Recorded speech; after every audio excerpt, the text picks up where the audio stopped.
Does all of this sort of just confirm that it's human nature to, snicker and talk behind people's back? This next fellow, of course, never does that. But he could be a good historical read on that sort of stuff. The Carlyle Group co-founder and author of The American Story, Conversations with Master Historians. Of course, I'm talking about David Rubenstein. David, good to see you. My pleasure to be here. Thank you for having me. What do you think of this back and forth? I know these events and these global powwows, this sort of stuff happens. Sometimes it's caught on mic. Other times it's just sort of whispered and snickered. What do you think? I think the most important thing is to make sure you know when your mic is on and when your mic is off. So right. I try very hard to do that because I have been caught myself saying sometimes things I wish I hadn't said. I can't picture mean or nasty things. I would just say sometimes you say things in private that you don't really want public, so I guess this happens. And look, there would not be such a thing as a summit if there weren't something unusual happening. If summits went along as smoothly as they're supposed to go, it wouldn't be fun to cover, right? So every time I've ever seen a summit, there's always something that happens that people didn't anticipate. So this summit probably had some of those things as well. But in the end, I think they have made pretty good progress on NATO-related issues. The most important thing there is this. There was concern whether President Trump cares about NATO or not, and I think he made it pretty clear that he thinks NATO is important, as I think most people who've been involved with NATO do. So I think that's a good thing. Do you think, though, David, that this president gets treated differently? Maybe because he's a bull in a china shop, he's pretty blunt, says what's on his mind in front of cameras, putting other foreign leaders on the spot, that they don't flip over him, and they make it very, very clear. He clearly has a different approach and personality than the people who typically have that job. So it's different, and people are getting used to it. And I think that clearly the press and others are trying to adjust to it. He has a strong personality. I know him somewhat, and I would say he's just different than other people I've known who've been president of the United States. That's not either good or bad. It's just a different personality, and people have to adjust to that. I wonder if there's some calculation, though, going on here, David, in that he's really reaching an American audience. If he's putting them on the defensive about, for example, defense spending to keep up to their NATO commitment, that is something that a lot of American citizens, voters, hear and say, yeah, he's right about that. They should pay up. President Trump is, I think, singularly focused on his base and in his appeal in the United States. I think he's less concerned about what people think about him outside of the United States than what they think about him inside the United States. You can say that's good or bad, but I think that's his focus, maybe more so than other presidents. I don't criticize it. I just say he's very focused on what his supporters like and what Americans want. And I think Americans probably do want to have others honor their NATO 2% commitment. He has joked, maybe half-kiddingly, about how Republicans aren't treated as well by Europeans as traditionally Democrats are. John Kennedy was feted as a star. Barack Obama, the same thing. FDR was held in great regards.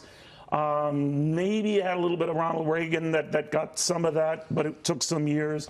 But that it's harder for Republicans to get the same type of reaction. Well, there's no doubt that many people in Europe have policies that are probably further to the left than the policies that some Republicans have, and therefore I think the press and the government officials there probably are not in sympathy with some of the things that some Republicans have as their positions, and that may be reflected in some of the way they handle things and maybe reflected in the press. But generally, I think that everybody in Europe really wants NATO to be strong. I think the president wants NATO to be strong, and I think that's a good thing. And while the summit will be remembered for an open mic or so, in the end, I think when history is written, people will say, yes, President Trump does support NATO, and NATO is strong.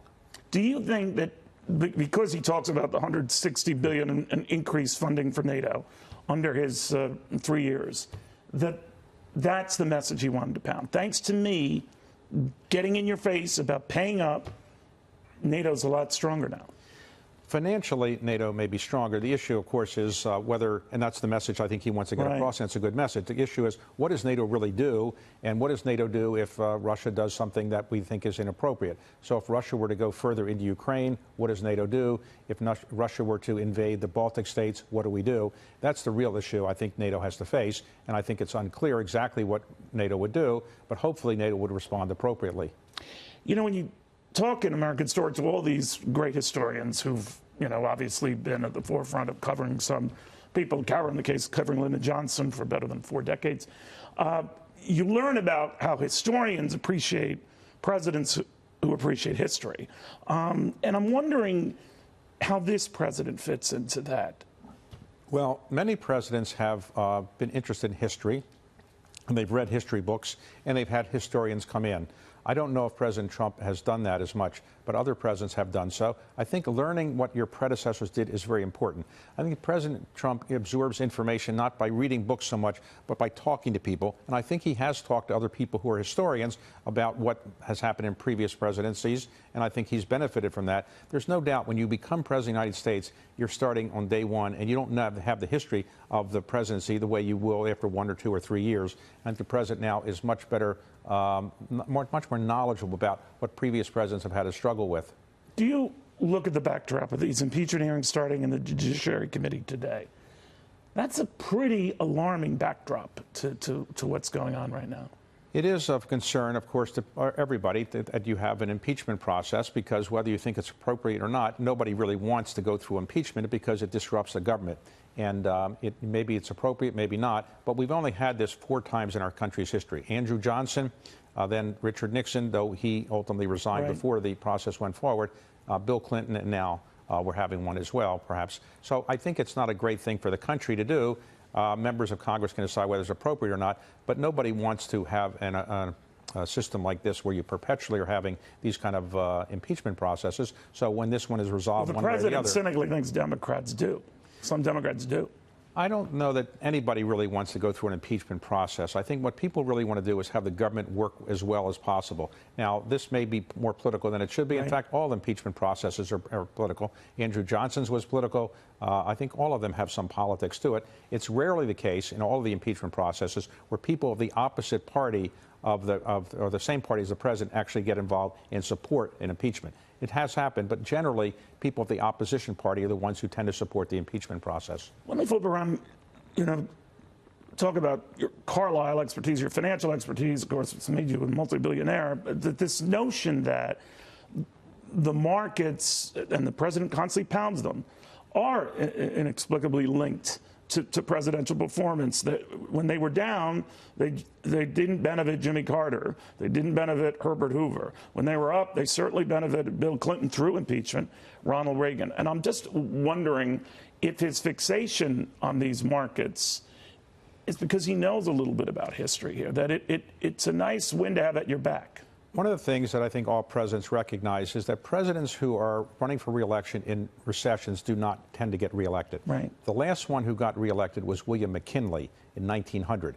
But when George Herbert Walker Bush ran, Jimmy Carter ran, and also when Gerald Ford ran during a recession, they didn't get re-elected. So if you're a president and you know enough about history to know that that's the pattern, you want to make certain that you don't have a recession. I think. Does he overdo it? Does he risk overdoing it? Well, I think the president wants, as all presidents do, to have a very good economy. And I think he's obsessed with making certain the economy stays strong, and he doesn't want to have a recession in the year that he's running for re-election.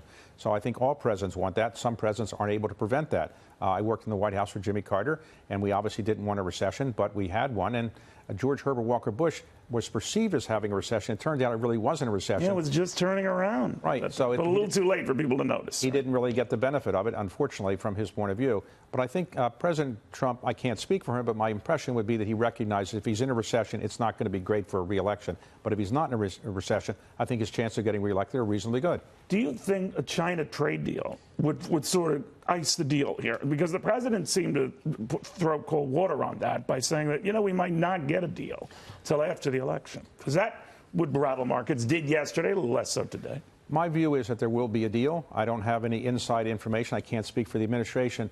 But I do think they're very, very close, and I do think there will be an announcement in the not-too-distant future. There's always one last thing that has to be resolved or so.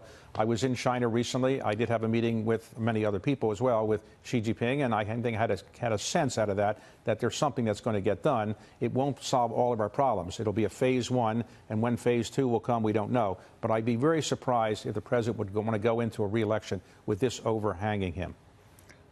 I find I'm a little offended that Xi Jinping met with you. He did not meet with me, but it could have been just a scheduling. Well, I think he wanted to meet with you, Right. but he told me they just couldn't get he didn't have your cell phone number. Yeah, I but, got it. Next time I How, will get... in all seriousness, how did it go? I mean, what was his temperament? What could you read? The Chinese delegation, whatever you want to call it. What's their read of this? There was a number of people in the meeting, Hank Paulson and... Former Treasury Secretary. Right, and Henry Kissinger and a number of other people from the United States and elsewhere. There was probably 30 people in a meeting. And he took questions, and then he wrote down the questions, and he answered them in seriatim. And I think he's obviously a smart person. I've met him before. He knows what he's talking about. He's not going to go different from his talking points. He doesn't say things that are surprise. But I think generally he gave the view that he wants a balanced, fair trade agreement with the United States. He made it clear he doesn't want to be pushed around. But I think he made it clear that he thinks that a good trade agreement now would be a good thing for both countries. Were you getting a sense that he could wait this out just as much as the president says he could wait this out? I don't think he was trying to say I'm going to wait it out, but he didn't want to say, well, if I don't get the agreement, I'm in trouble. So no president wants to say, I have to have an agreement. And I think President Trump's statement, again, I can't speak for him, but I don't think he'd want to say, I better get this agreement soon because otherwise I'm in political trouble. He wouldn't say that. And I think he made it clear, look, I don't have an agreement now. That's okay. I can survive without one. I think he's sending a message to China, look, I don't have to have one, so don't feel I'm desperate. But I think they're very close, and I think it will get done in the not too distant future. Can you hang with me through this next break?